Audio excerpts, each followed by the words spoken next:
Une production Scénarimage.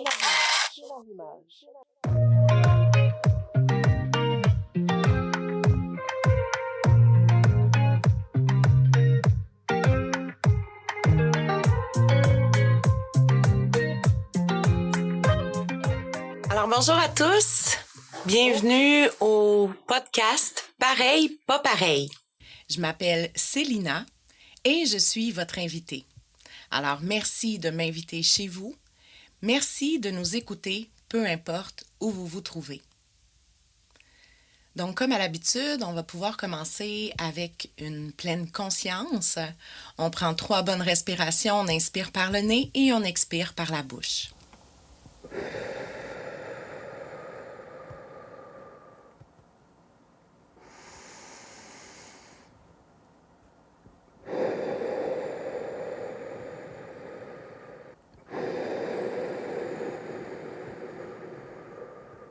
Alors aujourd'hui, je me sens assez calme, mais un peu nerveuse à la fois. Je me sens en paix avec moi-même et j'ai de la reconnaissance de pouvoir faire cet épisode qui est un peu délicat, disons-le comme ça. Je veux remercier la vie pour tout ce qu'elle a fait pour moi dans le passé et ce qu'elle sait faire encore pour moi aujourd'hui. Et ma gratitude aujourd'hui irait à moi-même pour avoir la résilience et la capacité de mener à bien cette discussion. Donc aujourd'hui, le sujet qu'on va aborder, c'est la discussion sur l'inceste. Donc comme à l'habitude, je vais vous donner les grandes lignes de mon expérience de vie. Puis par la suite, nous pourrons aller rejoindre mon invité qui est Nathalie Jean. Alors pour moi, l'inceste est arrivé dans ma vie de manière, disons-le, assez insidieuse. Ce que je veux dire, c'est que ça a toujours fait partie de ma vie depuis ma naissance, en fait, aller jusqu'à mes 10 ans. C'est comme si c'était normal de vivre de l'inceste. En vrai, ma grand-mère m'a expliqué avoir vu des comportements incestueux de mon grand-père alors que j'étais qu'un bébé. À ce moment-là, c'est sûr qu'elle en était choquée, puis après avoir donné des avertissements à mon grand-père, bien, elle s'est dit que ça serait réglé puis que ça ne se reproduirait plus. Donc, elle a baissé sa garde. Pour ma part, j'ai pas de souvenirs avant à peu près 5-6 ans. Donc, à 5-6 ans, ça m'a été présenté sous forme de jeu. Donc, pour moi, c'était amusant. C'était de l'attention que j'avais de mon grand-père. À la limite, c'était de l'amour pour moi. C'est aussi à cet âge-là qui m'a bien fait comprendre que ça devait être un secret. Donc, en aucun cas, je devais en parler à ma mère, à ma grand-mère ou à qui que ce soit d'autre. C'est plus vers mes 7-8 ans que je me rends compte, en fait, que ce qui se passe, c'est pas correct. Parce que autour de moi, j'ai des amis, puis j'ai l'impression que ces amis-là vivent pas ce que je vis. Parce que je suis plus précoce au niveau de la sexualité, que je suis capable d'en parler. Puis je suis pas mal souvent celle qui va initier des jeux comme jouer au docteur. Donc à ce moment-là, je suis quand même à l'aise de me mettre à nu et j'invite mes amis à faire pareil. Puis ça devient comme naturel pour moi. Par contre, j'ai peut-être précisé en fait que, bon, comme ma mère est monoparentale, ben, je me retrouve souvent les fins de semaine chez mes grands-parents. Les jours où il n'y a pas d'école, ben aussi, je me retrouve chez mes grands-parents. Puis, ça se produit souvent quand ma grand-mère travaille, par exemple. Donc, je me retrouve seule avec mon grand-père.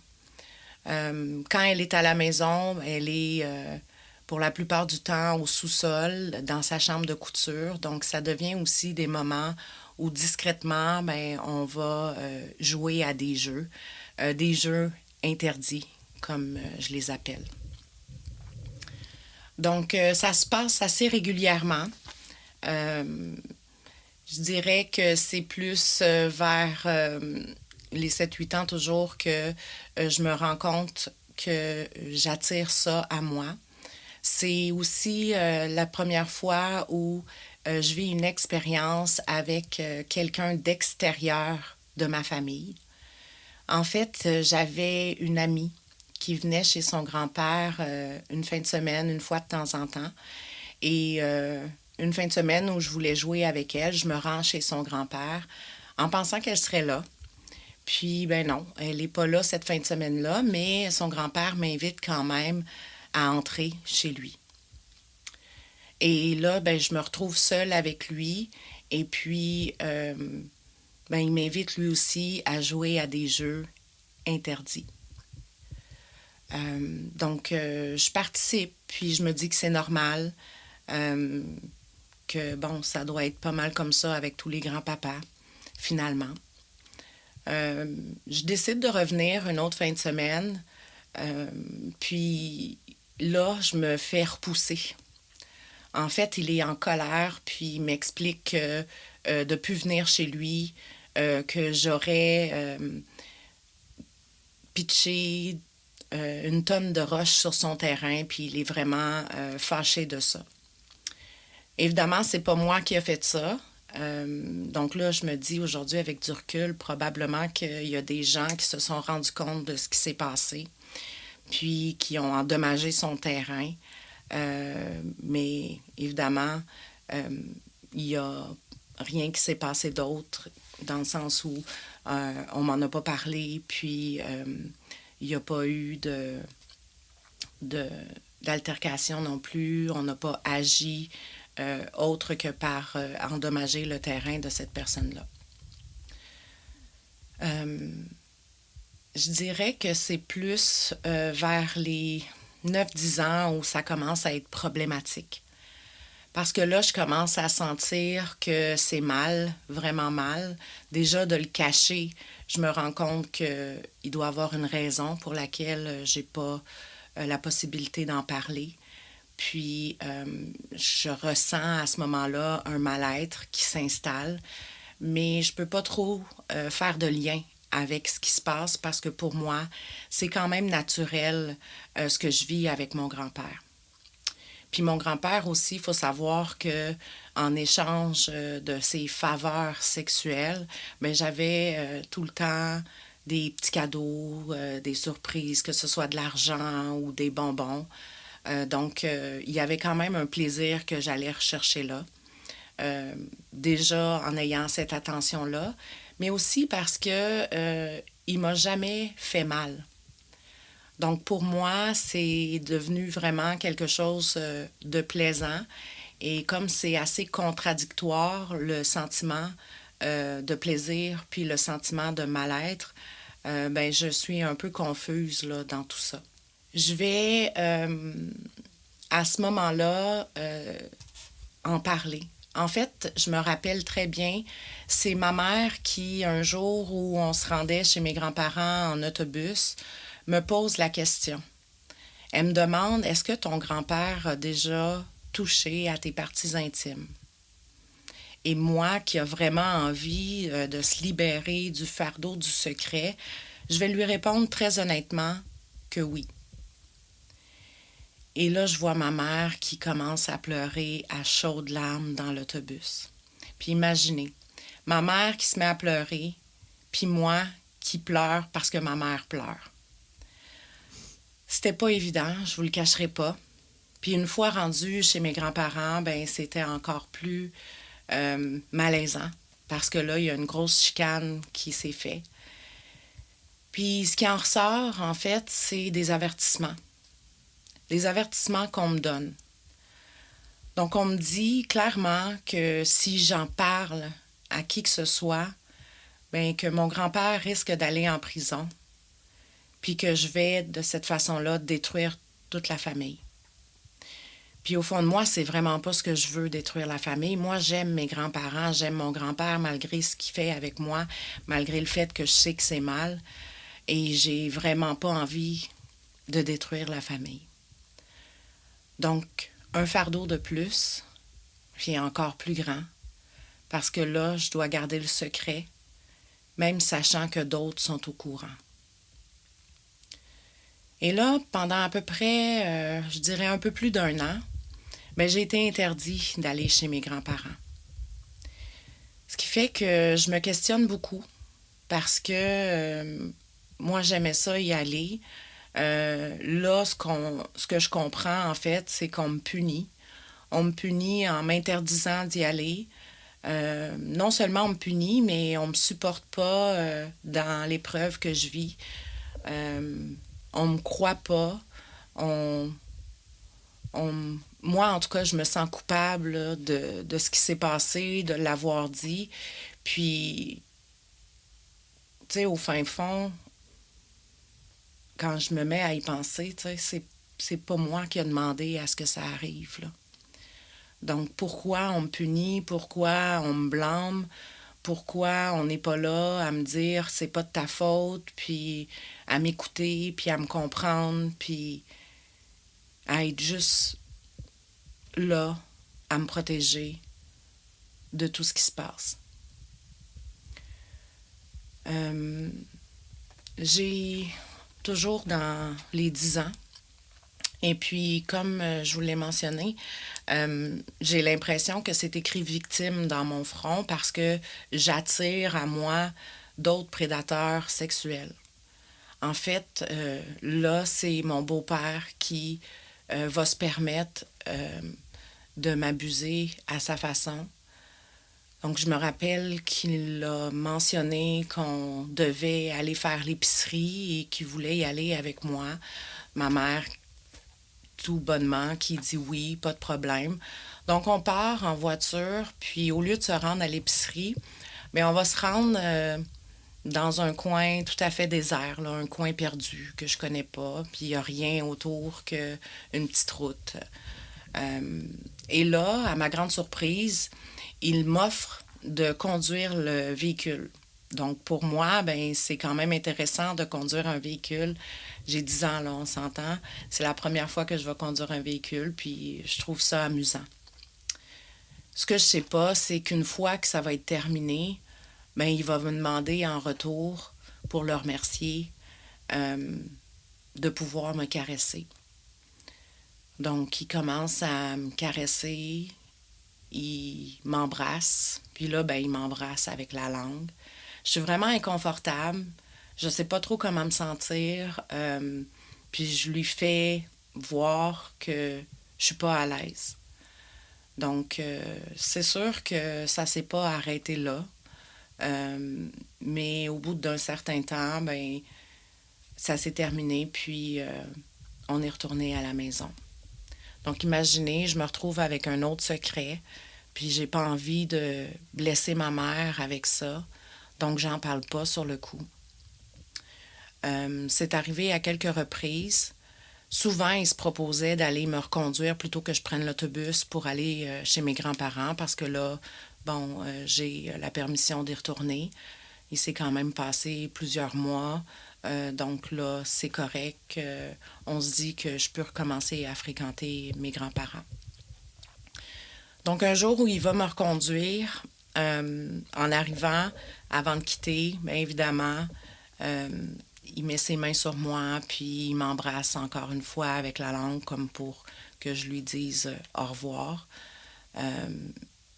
Je le fais, mais en rentrant immédiatement chez ma grand-mère, la première chose que je fais, c'est tomber dans ses bras en pleurs, puis elle de me demander, ben voyons, qu'est-ce qui se passe?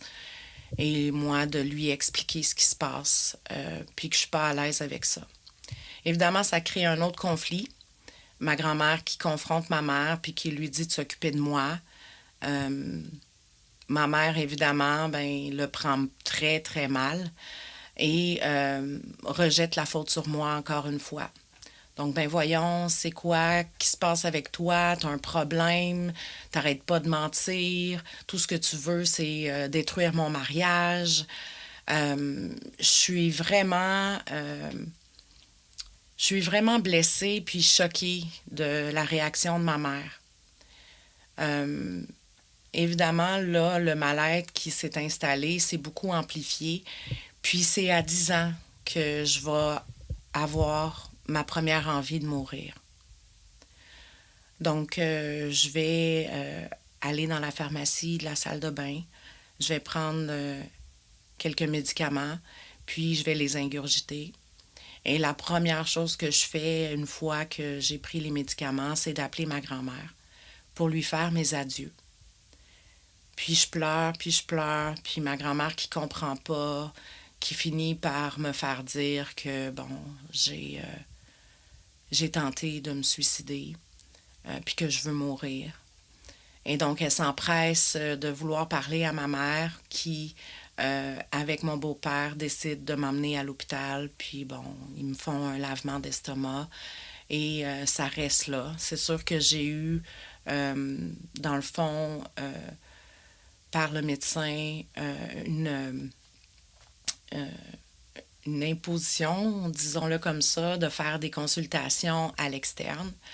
Évidemment, les consultations, c'est plus de l'ordre de thérapie familiale pour essayer de comprendre pourquoi un enfant de 10-11 ans veut mourir, puis d'essayer de régler la situation. Moi, j'ai compris assez vite que mes parents ne voulaient pas en parler, qu'il n'y a personne qui allait avouer ce qui se passe réellement dans la famille, puis que c'est moi qui se trouve à être le problème. Fait que là, j'en parle à ma travailleuse sociale, puis évidemment, je menace de vouloir attenter à ma vie à nouveau si on ne me sortait pas de là. Et c'est là que, j'ai été pris en charge là, par la DPJ. Mais évidemment, l'inceste, ça a emmené d'autres conséquences dans ma vie. Même si ça a arrêté de se produire avec mon grand-père, ça s'est quand même... il y a eu quand même des répercussions là, avec d'autres événements dans ma vie. Comme à cet âge-là, j'ai aussi vécu mon premier viol collectif. Là, c'était des adolescents. Moi, j'ai 11 ans, puis les adolescents sont tous de 13, 14, 15 ans. Je dirais qu'il y avait à peu près 5-6 jeunes. Puis, un peu à la blague, en jouant, on me demande si je suis game de me laisser toucher, de me déshabiller, puis de les toucher eux aussi. Évidemment, moi, je veux montrer que je suis game, puis que n'y a rien là. Donc, oui, j'embarque, mais clairement, ça va beaucoup plus loin que ce que je m'avais imaginé. Puis, c'est une des premières conséquences d'avoir le mot victime écrit dans mon front. À la suite de ces événements-là, j'ai commencé à développer la dépendance affective. En fait, sentant que j'étais pas appréciée, que j'avais été abandonnée par ma famille, trahie par ma famille, que je pouvais plus faire confiance aux hommes adultes, puis aux gars en général. Je développe une façon d'aller chercher de l'amour qui est, disons-le, assez malsaine. Mais je le fais de manière inconsciente. Alors moi, mes chums, dans le fond, que je me fais à l'adolescence, je vais essayer à ce moment-là d'aller chercher le plus d'amour possible. Puis j'ai un gros besoin de plaire, donc dire non, c'était pas dans mon vocabulaire. Ce qui fait que j'avais des relations sexuelles assez rapidement avec mes chums. J'ai aussi été tellement précoce au niveau de la sexualité que, une autre des conséquences a fait que je tombe enceinte à 15 ans. Donc, c'est assez jeune, mais je pense qu'avec du recul que c'était vraiment l'ordre des choses dans la mesure où je jouais beaucoup avec le feu, j'avais beaucoup de sexualité très jeune, puis bon, je me protégeais pas nécessairement. En vieillissant, ben, les conséquences continuent de m'impacter. Je vais avoir tout juste 18 ans que déjà je tombe dans l'enfer de la drogue. Là, c'est plus parce que j'ai beaucoup de difficultés avec mes émotions, à les gérer, à comprendre ce qui se passe. Puis tout ce que je veux, en fait, c'est vraiment éteindre ce feu qui brûle en moi.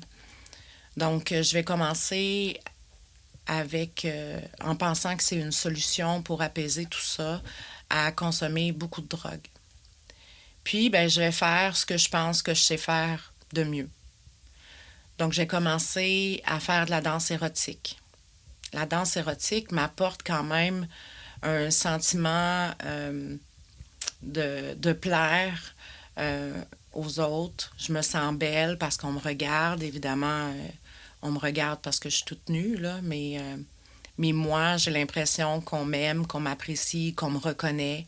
Puis je vais chercher de l'affection, puis de l'attention, avec des comportements plus à risque, disons-le. Donc, je vais aussi commencer à vendre mon corps. Donc ça, c'est vraiment d'aller chercher l'amour, mais à n'importe quel prix. Et je considère que ça fait partie des conséquences que j'ai vécues là, en lien avec l'inceste que j'ai eu étant plus jeune, qui pour moi était normal. Donc, j'ai développé des comportements malsains, mais qui me faisaient quand même du bien au final. Puis, plus tard, je rencontre quelqu'un dans ma vie avec qui je vais avoir une vie quand même assez stable, mais c'est encore présent, les conséquences de tout ça. C'est encore présent parce que j'ai beaucoup de difficultés avec le rapport à mon corps. J'ai de la difficulté à m'aimer, j'ai de la difficulté à me trouver belle. J'ai de la difficulté aussi dans mes relations sexuelles parce que j'ai l'habitude de me donner puis de faire ce qu'on me demande. Puis là, ben, ce qu'on m'offre, c'est de l'affection, c'est de la tendresse, de l'amour, mais vraiment sainement. Et j'ai vraiment de la difficulté à l'accepter. Avec cet homme-là, ben, je vais apprendre à me respecter. Je vais apprendre à apprécier à ce qu'on m'aime pour moi, pour qui je suis et non pour ce que je peux apporter. C'est difficile, là. C'est vraiment un long processus d'apprendre à s'aimer soi. Parce que je dois apprendre et accepter que tout ça se soit passé. Je dois apprendre à me pardonner parce que j'ai pris du plaisir là-dedans, à me pardonner parce que j'ai fait plein de choses en me manquant de respect à moi-même, parce que j'ai honte, évidemment, de tout ce qui s'est passé, puis de ne pas avoir dit non. Que c'est un long processus, mais je tiens à préciser que c'est possible de s'en sortir, c'est possible de guérir de ces souffrances-là.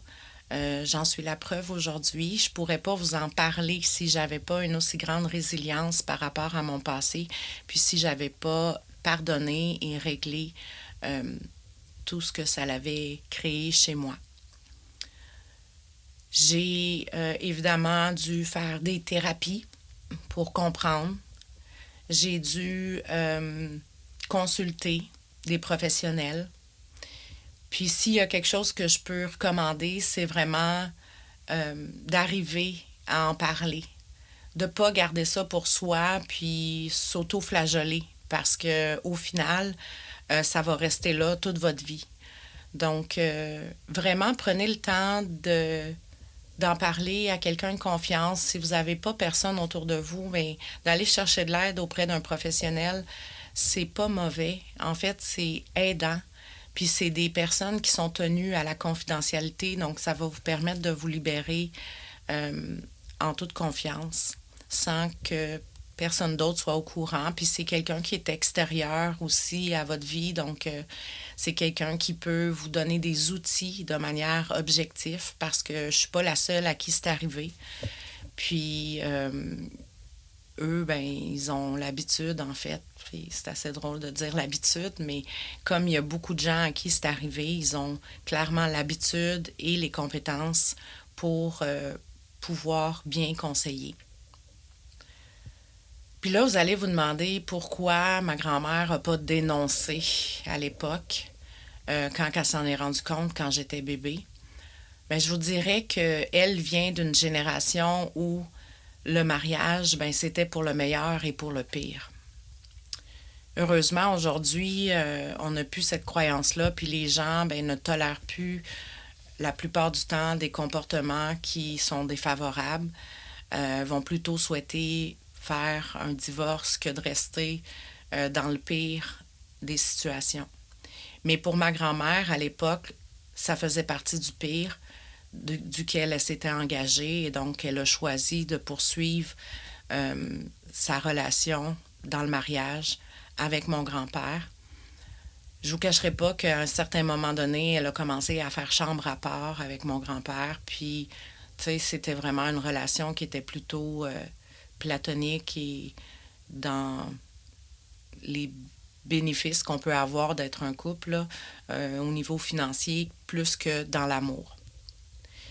Puis après, pourquoi moi, j'ai pas dénoncé quand j'ai eu l'occasion de le faire? Puis j'ai eu l'occasion à plusieurs moments de le faire. On m'a aussi suggéré de dénoncer puis de l'emmener en justice. Mais clairement, c'était pas un besoin que j'avais. Puis là, je dis pas que c'est la meilleure chose à faire. Je pense qu'on a tous des besoins différents. Si votre besoin, c'est de dénoncer puis d'emmener en justice votre abuseur, ben faites-le. Parce que faut toujours être en accord avec ce qu'on ressent, ce qu'on vit puis ce qu'on a de besoin dans la vie. Dans mon cas, j'avais plus besoin de comprendre. Puis c'est après ma première thérapie à 18 ans, après avoir travaillé sur moi, que j'ai ressenti le besoin de m'asseoir avec mon abuseur pour essayer de comprendre. Et j'ai compris. C'est un homme qui, lui aussi, a été abusé sexuellement quand il était jeune. Et donc, il a juste reproduit ce qu'il avait vécu. Puis là, je veux qu'on s'entende parce que je dis que j'ai compris, mais comprendre, ça ne veut pas dire pardonner. Dans mon cas, je lui ai pas pardonné, puis je vous explique pourquoi. Je lui ai pas pardonné parce que même s'il avait vécu ça quand il était jeune, puis qu'il l'a reproduit, à un certain moment donné, il est venu l'âge où il était à même de voir et de comprendre que ce qu'il faisait, c'était mal. Et quand tu fais quelque chose sachant que c'est mal, ben pour ma part, c'est impardonnable. Bon, aujourd'hui, il est décédé, il est mort, puis même si je voudrais, c'est pas quelque chose que je peux faire, puis je suis à l'aise avec le fait que je lui ai jamais pardonné. Mais ça m'a pas empêché d'évoluer, de grandir et de guérir.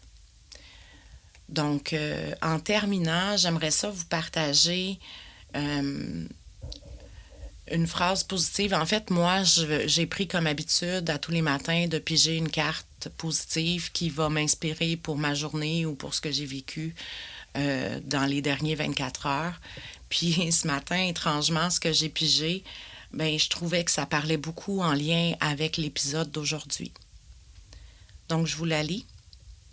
Le papillon est la preuve que vous pouvez passer par beaucoup d'obscurité et encore devenir quelque chose de beau. Donc, c'est ici que ça se termine pour moi.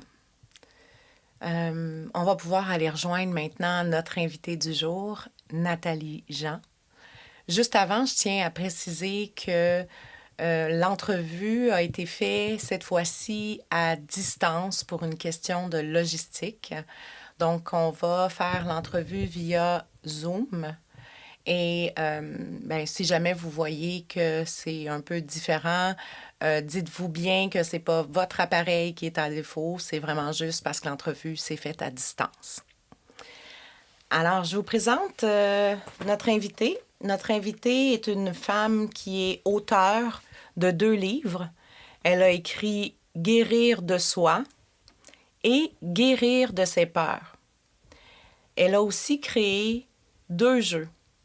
Donc, le bingo des émotions et le jeu Maman, j'ai peur.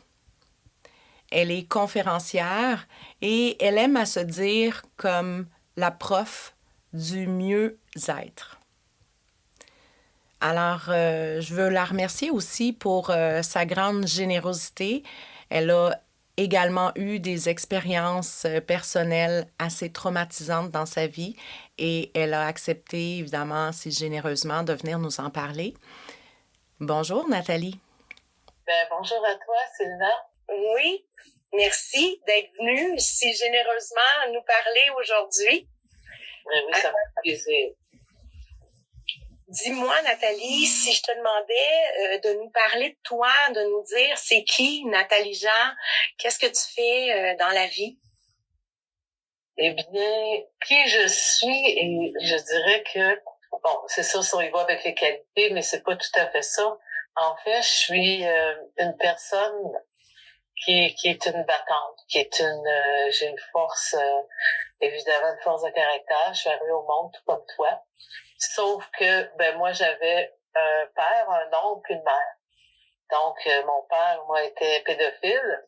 Et j'avais une couche, puis ma mère était schizophrène, elle est encore. Puis j'avais un oncle qui était aussi pédophile. Donc, j'ai passé 16 premières années de ma vie dans, si on peut appeler ça, là, dans le sexe et dans tout ce qui touche les abus.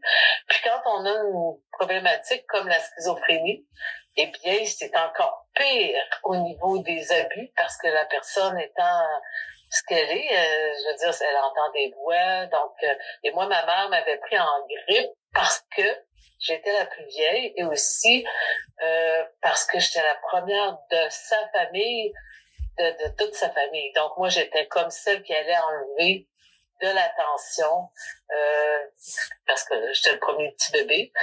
Alors, ma mère s'est mise à vraiment... Puis aujourd'hui, c'est correct. Ça a commencé, ça fait à peine, je vous dirais, 2 ans que c'est transformé. Mais ma mère jetait son dévolu, donc elle m'attachait avec des cravates. Elle m'a égorgée. J'étais un enfant secoué. C'était inimaginable, raser les cheveux, ne pas bouger. Donc, j'ai vécu, on s'entend, une enfance assez particulière.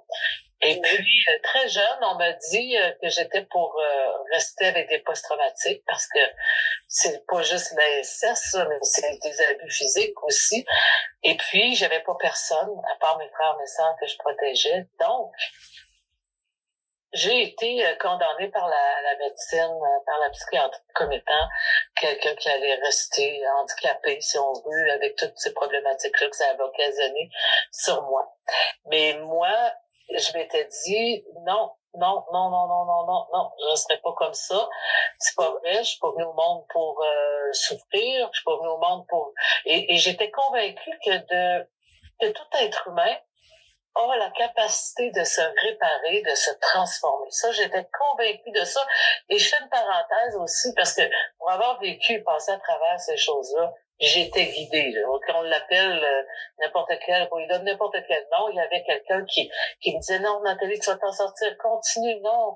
Donc, pour moi, c'était des guides qui me disaient de continuer, que j'allais vraiment réussir à transformer, mais surtout à découvrir et à connaître comment on fait pour se réparer d'un si dur passé.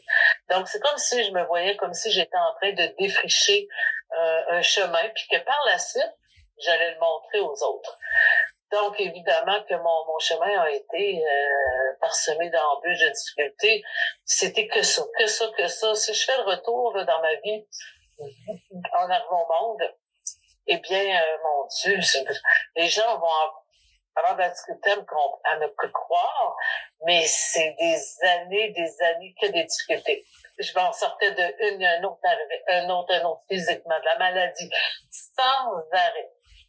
À un moment donné, je me suis dit, là, OK, là, je me suis assise, je l'ai fait comme là, OK, je comprends ma mission d'aider les gens, mais là, à un moment donné, c'est trop, là. Je veux dire, je veux bien croire que je suis un enseignant, je suis un prof, je suis un guide, peu importe. Mais là, j'ai écouté un temps, j'ai trouvé ça très difficile parce que j'avais pas beaucoup de temps de me reprendre, que tout de suite, j'avais un autre défi, genre la maladie de Crohn que j'ai payé. J'ai été malade pendant 30 quelques années. C'est une maladie de Crohn, ce que ça fait, c'est quoi? C'est une maladie auto-immune qui touche l'intestin, mais qui touche tout le corps en entier. C'est la destruction de notre corps, dans le fond. On se bat contre nous-mêmes, donc ça occasionne une maladie, mais toutes sortes de troubles au niveau de la vision musculaire. Donc, c'est quelque chose. Alors, là, l'agoraphobie, après ça, la maladie. Après ça, c'était que constamment comme ça. Donc, en résumé très court, eh bien, je suis quelqu'un, pas meilleur qu'un autre, mais je suis quelqu'un qui n'abandonne jamais. Et la chose que j'ai beaucoup de difficultés, et ça m'est arrivé encore hier, là, et que j'accepte, c'est bien sûr, mais c'est des gens qui abandonnent.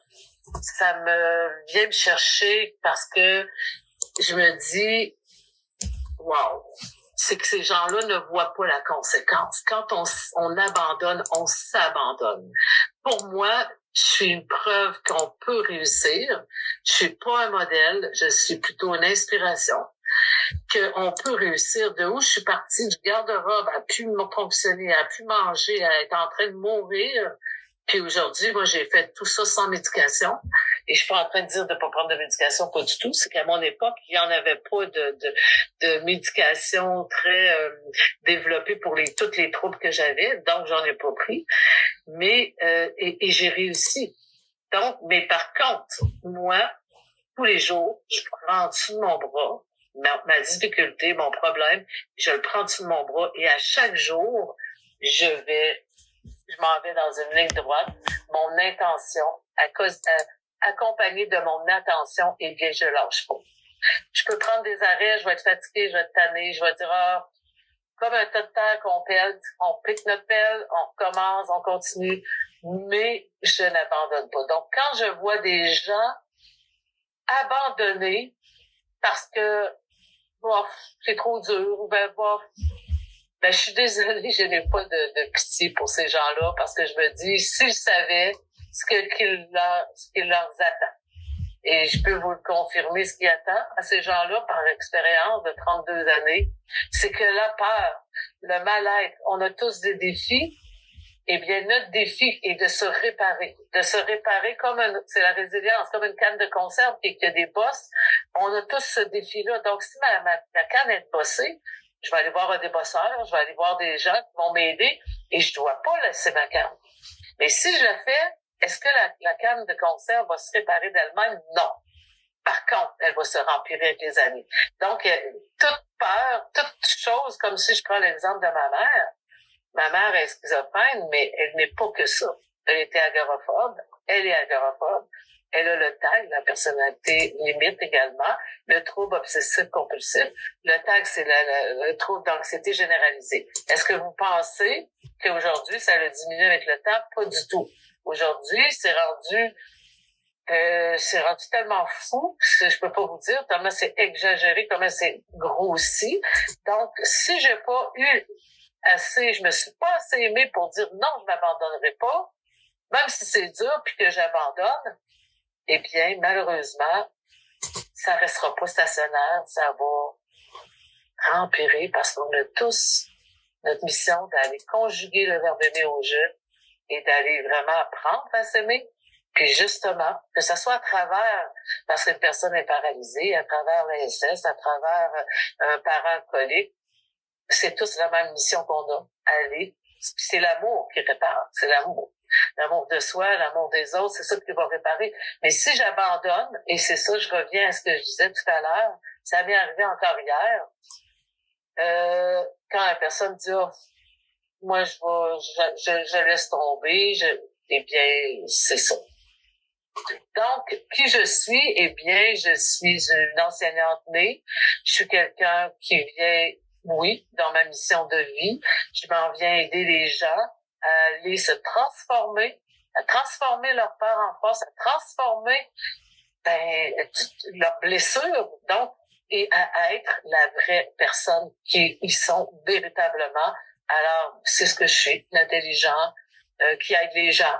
Alors, moi, je retiens, Nathalie, que tu es une battante, donc tu n'abandonnes jamais. Puis, est-ce qu'on peut dire que tu as une vocation d'aider les gens? Absolument, oui, oui, c'est plus qu'un travail, c'est une mission.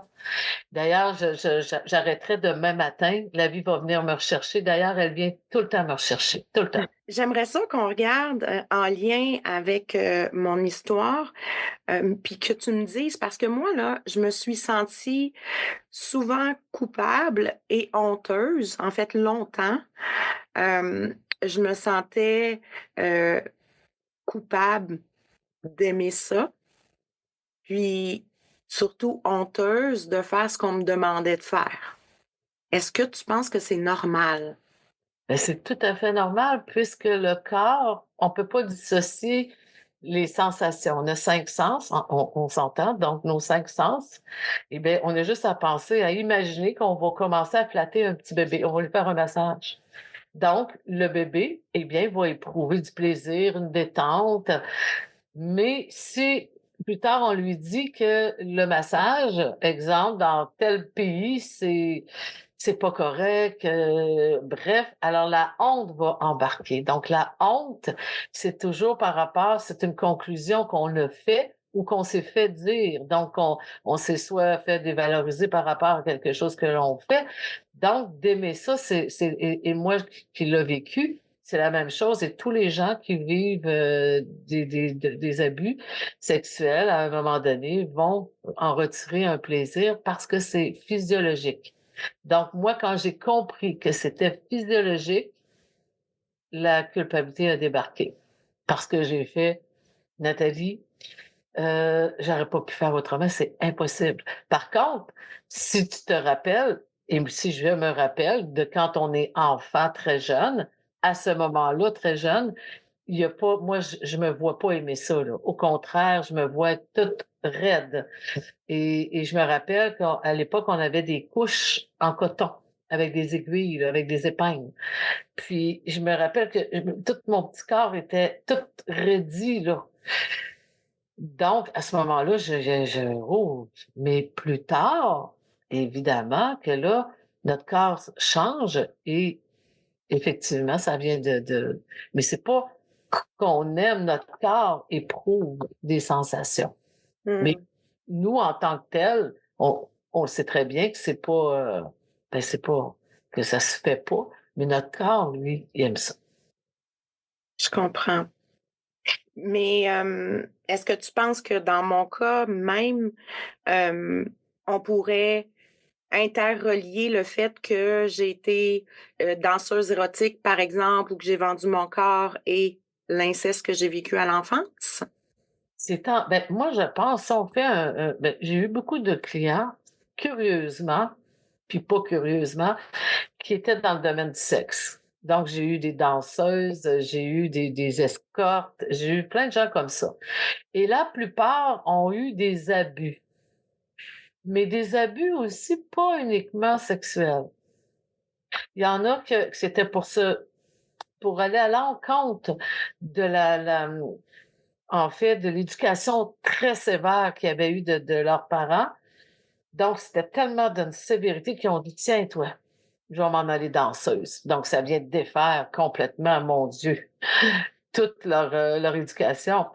Et beaucoup, bien évidemment, c'est parce qu'ils ont eu des abus étant jeunes. Et aussi, c'est parce qu'on a appris à être aimé de cette façon-là par notre corps. On a appris à charmer et par contre, il y a d'autres personnes qui vont totalement fermer, là. J'ai eu des gens aussi que les autres sont habillés jusqu'au cou, là. Puis Mhm. donc c'est pas catégorique de dire: «Bon, ben, j'ai de l'inceste, c'est ça, je vais aller danser» ou «C'est ça, je vais vendre mon corps». Non, comme moi, j'ai pas été dans ces 2 choses-là, mais j'ai utilisé par contre, j'ai été, barmaid et j'ai utilisé mon corps oui, pour plaire aux hommes, là. Ça, c'est certain, puis être très à l'époque, très dénudé, là. Avoir aucune, scrupule, pas du tout. Donc, alors je dirais que c'est pas comme catégorique, mais ça en fait partie parce que, comme toi, comme moi, on a beaucoup appris on a utilisé ça pour se faire aimer parce qu'on a pensé que, ben, on m'a aimé comme ça. Tu sais, tu l'as dit tout à l'heure, ton grand-père était gentil, donc, ben, tu fais comme: «Ben là, on m'aime, ben, je vais continuer». Donc Mhm. c'est un peu, alors que d'autres vont avoir un autre en fait, c'est des conclusions qu'on va tirer de ça et ces conclusions-là et bien souvent, c'est des mensonges et c'est là qu'on crée notre premier mensonge que pour être aimé, ben, je dois, moi, je me disais, «Mon Dieu, Nathalie, s'il avait fallu que je sois grosse avec des boutons, j'étais faite». Parce que je pensais que c'était juste ça qui allait faire que j'allais être aimée. Alors que j'ai ma sœur qui est juste en dessous de moi, elle, pas ça du tout. Elle a comme compris, elle, pas du tout. Elle, c'était au niveau du faire qu'elle fallait que donc mais pas au niveau, de son corps physique. Mais moi, tantôt, mon besoin de bien paraître et d'attirer l'attention, était présent. Puis d'un autre côté, j'avais aussi des périodes où, je prenais beaucoup plus de poids, puis là, je me disais: «Ben, je veux pas être aimée de cette façon-là, puis si on m'aime, ben, on va vraiment m'aimer pour qui je suis et non pour ce que je montre de moi», tu sais?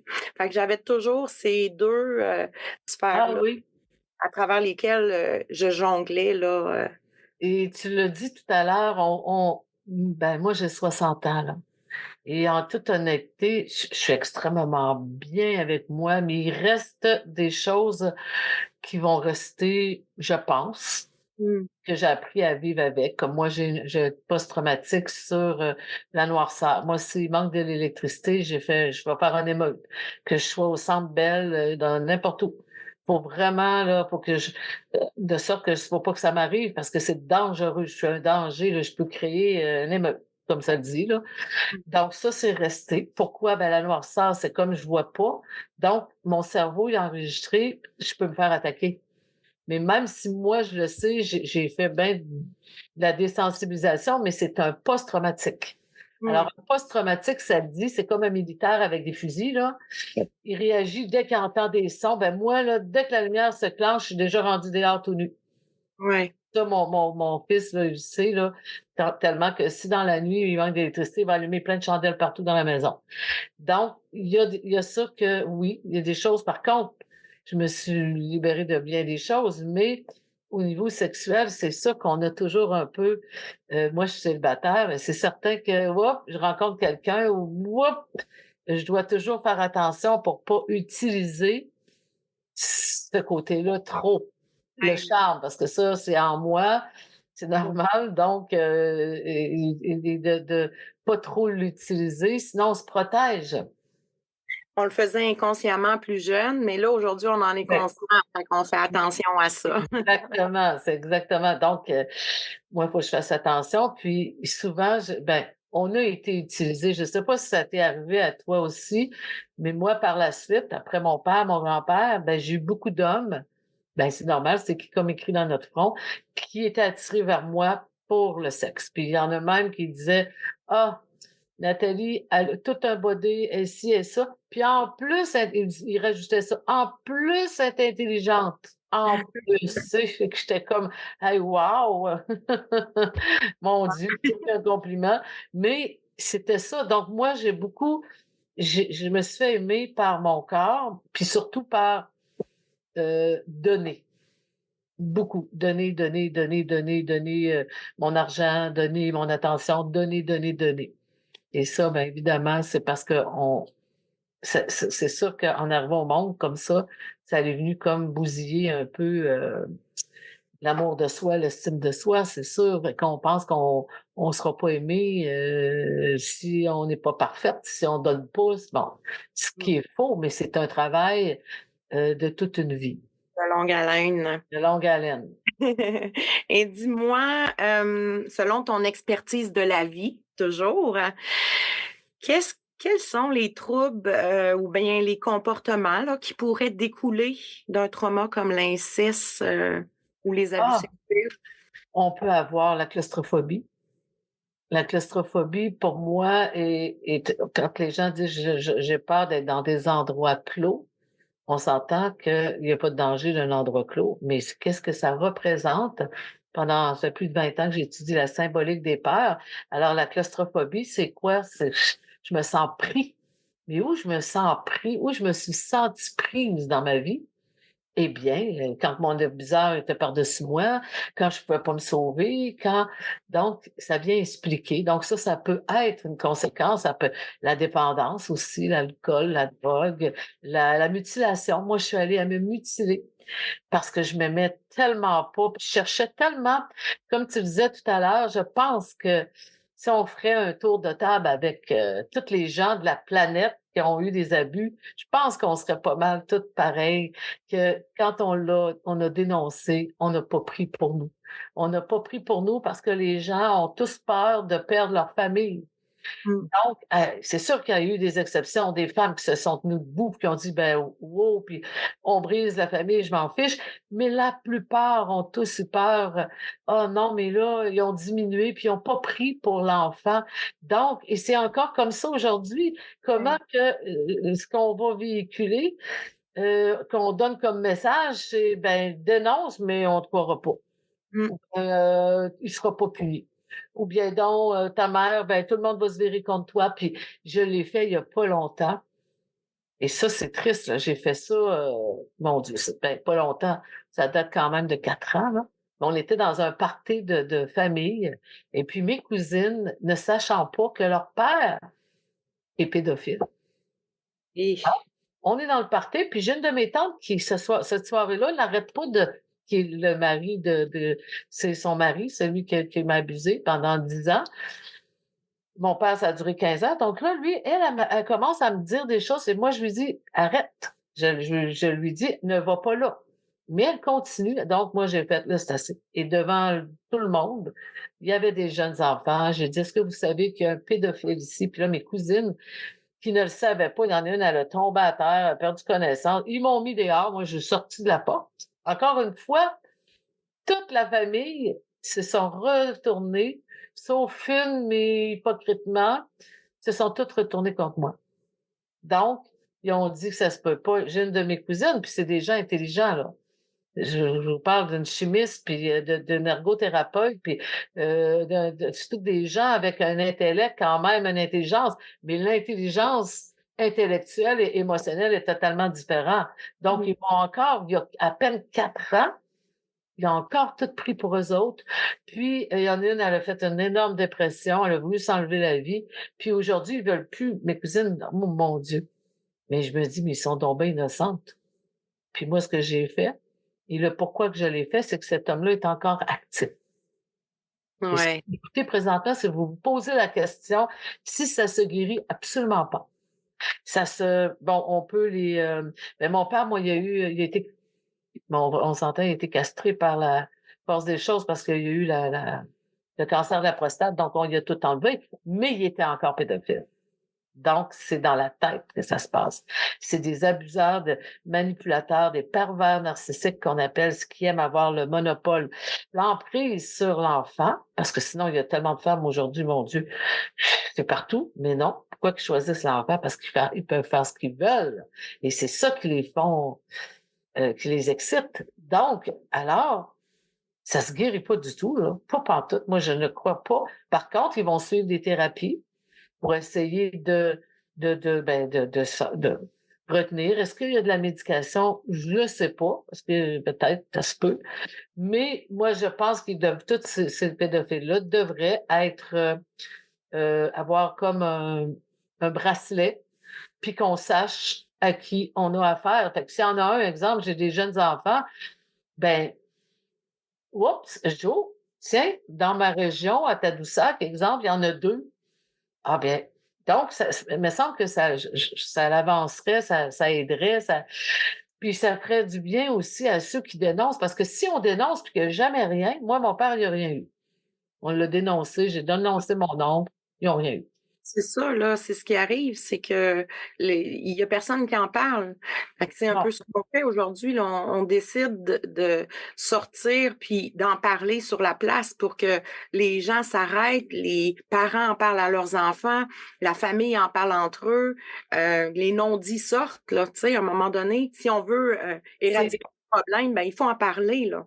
j'ai été estomaquée, puis j'imagine vous vous souvenez quand il y a eu 3 hommes connus qui ont eu il y en a qui avaient il y en a un qui avait battu, c'est un chanteur, il y avait un autre, 2 autres des abus sexuels, puis les 3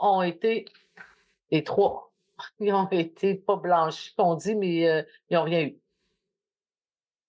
C'est Alors qu'il y a des preuves, là, des preuves, la femme a été violée, l'autre c'est des abus, puis les 3 ils ont eu, aucune conséquence. Il y en a beaucoup. Il y en a beaucoup, là, des histoires comme ça. Ben, il y en a, c'est régulier. Donc, comment on fait que, d'ailleurs, il y a à peu près 5 à 6 de cas qui sont signalés, seulement 5 à 6. Fait que c'est pas beaucoup, là. Ça veut dire que les 90 passés, là, ben, personne n'en parle parce que qu'est-ce qu'on véhicule, c'est qu'est-ce que ça va donner? Ça changera rien. Ta famille va se virer contre toi ou on te croira pas, puis c'est toi qui vas écoper. Fait que donc, on se dit, bon, alors on se tait. C'est ce qu'on montre beaucoup, beaucoup, beaucoup.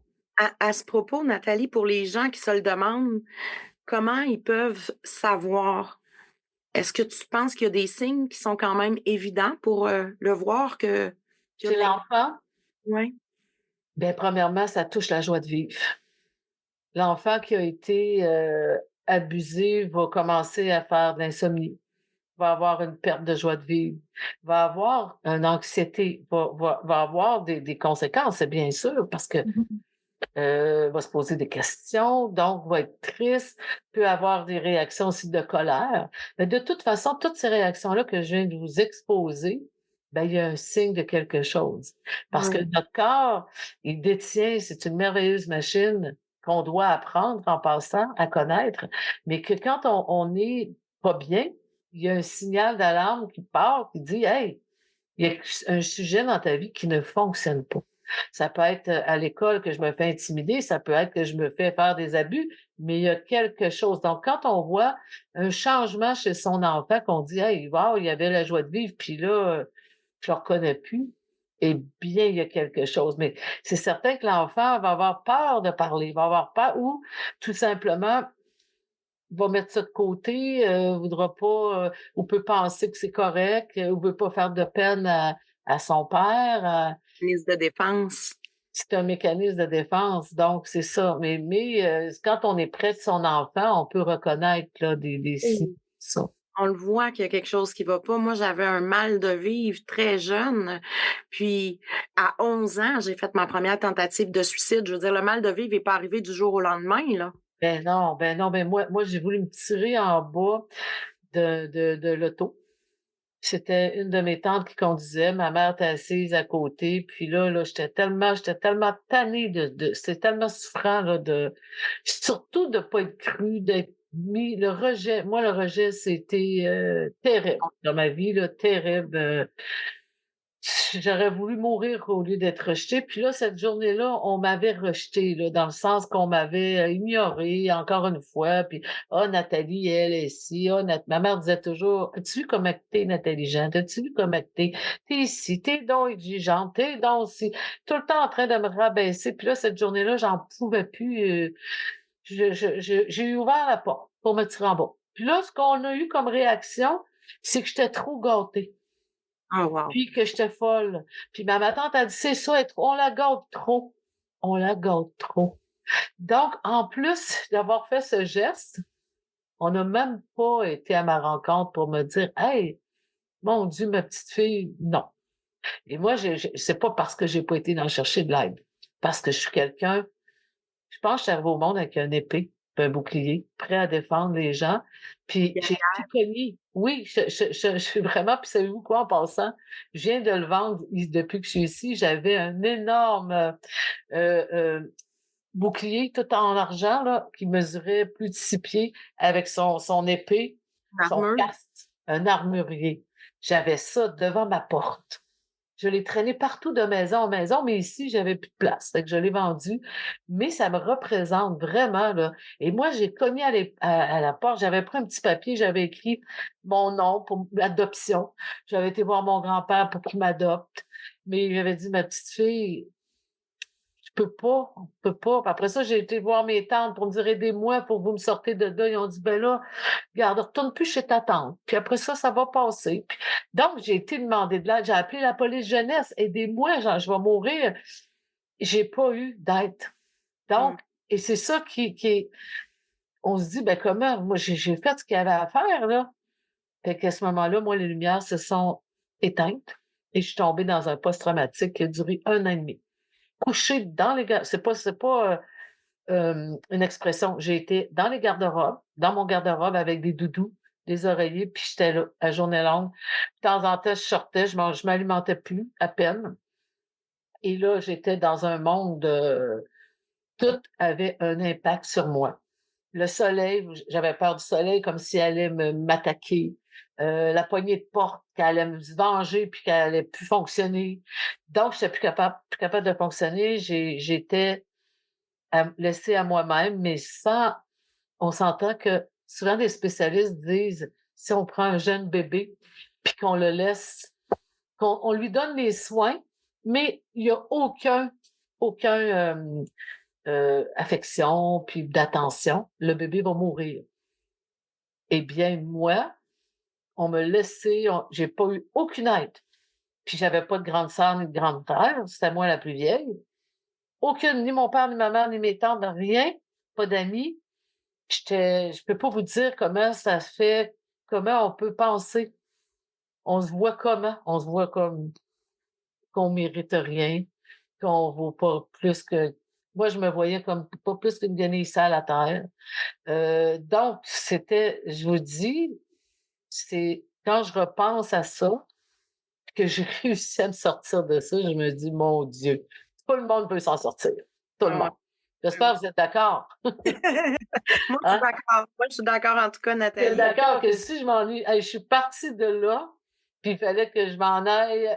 Mon défi était d'ouvrir la porte et avec toute ma force et l'aide, d'aller m'asseoir, de lâcher la poignée de porte, puis de me dire, oui, mais si à la barre, je ne pourrais plus rentrer, j'aurais plus de sécurité. Puis là, fallait que je la lâche, là. Puis je l'ai lâchée, puis là, je la reprenais, puis mais oui, là, je la lâchais, puis ensuite m'asseoir devant le trottoir, devant chez moi, puis là, les gens disaient que j'étais folle, que je faisais le trottoir, mais non, fallait que je m'adapte, j'étais pas traumatisée. Donc, et j'ai des gens qui venaient me porter des légumes parce qu'ils pensaient que j'étais pauvre. Oh, ma mère ouvrait son châssis, comme elle dit. Elle disait, regardez ma fille, comme elle est folle, c'est rendu malade. Puis, et là, j'étais comme l'œil de tigre. Je me disais, je vais m'en sortir, je vais m'en sortir, je vais m'en sortir. Donc, eh bien, mon but de passer à ton podcast, c'est pour donner de l'espoir aux gens, puis de dire, on relève notre toupette, puis tout être humain a la capacité. À l'intérieur d'eux, on a un plus grand pouvoir de création et de guérison. J'en suis une preuve. Parlant de guérison, Nathalie, dis-moi, là, pour tous ceux qui écoutent puis qui l'auraient vécu, est-ce que tu aurais des outils que tu pourrais nous donner? Le plus bel outil que moi, si j'en avais juste un à apporter, exemple, dans ma tête, qu'on me dit, Nathalie, on va tout effacer, t'en prends un. C'est lequel que tu prends? C'est l'outil de la connexion avec ma respiration et mes tensions. Parce que quand on est on va se connecter à observer, non pas changer sa respiration, mais à l'observer, eh bien, je tombe dans mon moment présent. Et dans mes 5 sens. Donc, moi, 5 minutes, 5 sens, je l'enseigne à tous mes clients, mes petits-enfants aussi que je rencontre. Je vais écouter mes sons et là, je vais me connecter et je vais avoir la réponse de ce qui est bon pour moi, de ce qui est pas bon, qu'est-ce que je dois faire. Et à force de le pratiquer, je vais devenir de plus en plus, je vais habiter ma maison.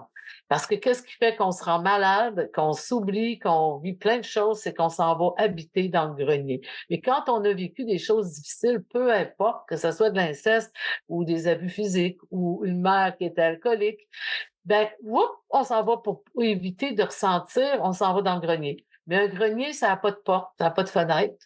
Donc, on ne peut pas savoir ce qui se passe dans notre maison. Mais il faut retourner dans notre maison intérieure et c'est à travers mes 5 sens, 5 minutes, 5 sens, j'y pense et je me connecte et de le faire à tous les jours, c'est une hygiène de vie pour plus jamais me perdre et pour toujours savoir qu'est-ce qui est bon, de connaître mes besoins et d'y répondre. Donc, c'est mon outil, moi, que Un, j'utilise. un peu comme la pleine conscience là, qu'on fait au C'est début. ça, exact.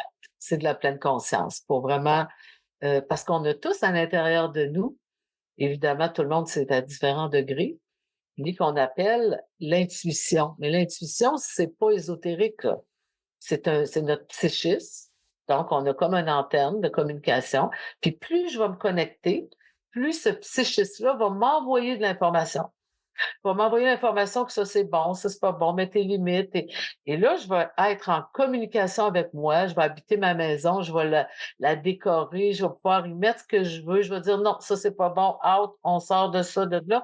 Donc, c'est extraordinaire et je vais devenir, au lieu de tomber dans l'inquiétude tout le temps, je vais être dans ma communication et je vais être dans mon intuition, va être beaucoup plus développée et ça va être plus facile. C'est un très bon conseil. Moi, je le pratique de plus en plus, puis honnêtement, je trouve que ça m'aide beaucoup là, dans plusieurs sphères de ma vie. Là, par exemple, j'aimerais ça que tu nous dises, admettons là pour un membre comme un parent, un membre de la famille, là, comme un parent, même un ami, une connaissance, un voisin ou même des témoins d'une telle situation. Qu'est-ce que tu leur suggérerais de faire ou même qu'est-ce qui est clairement à ne pas faire? La chose à ne pas faire, c'est de banaliser et d'ignorer, puis de dire c'est pas grave ou vraiment de se sauver de la réalité. Ça, c'est la chose la pire. On le sait, tu l'as vécu, je l'ai vécu. Ouais. Et de diminuer la chose, c'est bon, que ce soit quelqu'un qui est au courant de quelque chose, qui est pas certain, mais on dénonce. C'est tout, on dénonce, puis eux vont aller vérifier. Puis s'il y a lieu, moi, ça m'est arrivé de dénoncer. Mais évidemment qu'ils ne donnent pas le nom. Ils ne disent pas on a eu un appel de Nathalie Jean. Ben non, parce que ça amènerait des complications. Mais ils vont faire une investigation. Alors ça, c'est la chose à faire. Puis la chose à ne pas faire, c'est de mettre ça sous le tapis en pensant que c'est de diminuer. Oh, c'est pas grave, mais dans le fond, c'est peut-être pas ça. Ça, c'est la pire chose. Tu as tout à fait raison. En terminant, Nathalie, est-ce que, dis-nous là, dans le fond, est-ce que tu penses qu'on peut s'en sortir, se libérer de ce fameux fardeau qui est l'inceste? Absolument. Absolument. Totalement. Moi, je suis totalement en paix avec mes 2 parents, avec mon oncle. Et comment on sait si on est en paix? Ben, moi, si je remets l'image, j'ai l'image, mais j'ai pas la réaction parce qu'elle est gérée. Elle est gérée, comprise, acceptée, parce que pour moi, comprendre ce que je ressens, c'est comme ça qu'on se libère. Si je vais pas comprendre, je peux pas me libérer. C'est par la compréhension que là, je vais pouvoir changer mon attitude, changer mon interprétation et être en paix de nouveau parce que la paix, elle fait partie de l'être humain. Ce qui fait qu'on l'obstrue, qu'on la bloque, c'est parce que c'est notre attitude. Mais il faut se dire, ben, c'est terminé ces choses-là, là. Comme moi, je ne le vis plus. Bon, ben, c'est fini. Pourquoi je vais remettre puis je vais me retomber là-dedans? Non. C'est terminé. Tout comme si des fois des gens disent: «Ah, mais j'ai pas été fine». Ben, tu l'as pas été, mais là, regarde, c'est oublié, c'est fini. On vit pas notre vie avec notre passé, ni notre futur. C'est là, maintenant, ici, maintenant. Donc oui, c'est possible parce que moi, j'en souffre pas.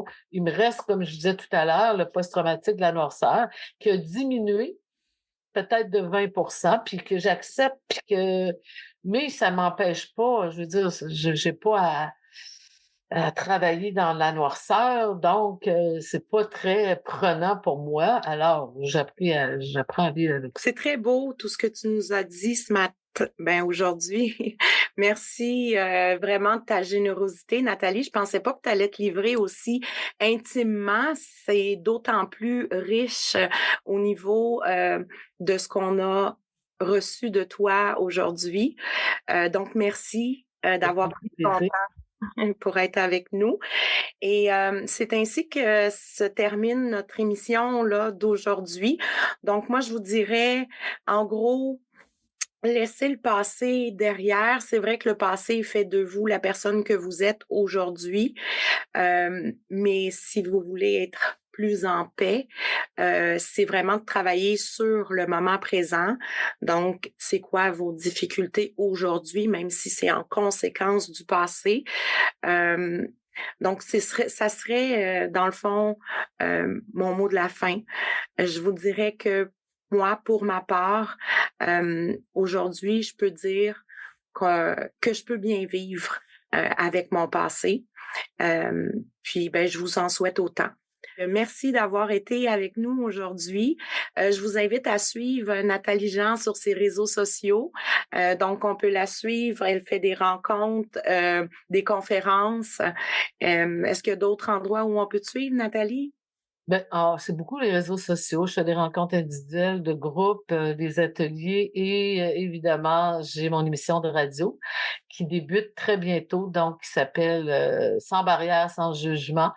Qu'on peut aller la chercher sur le web, 94.9, donc CHME. Et puis, et je vais recevoir justement plein de choses qui vont toucher l'actualité en fait, des gens, de ce qu'ils vivent au quotidien pour le mieux-être. Bon, ben, je te souhaite une bonne continuité, Nathalie. Puis encore merci à toi. Merci d'avoir été avec nous. Pour tous les autres, ben, je vous souhaite une très belle journée. N'oubliez pas, vous pouvez toujours me suivre au niveau de pareil, pas pareil, dans mes réseaux sociaux. Et puis, ben, au plaisir. Dans le prochain épisode, nous parlerons du suicide à l'enfance.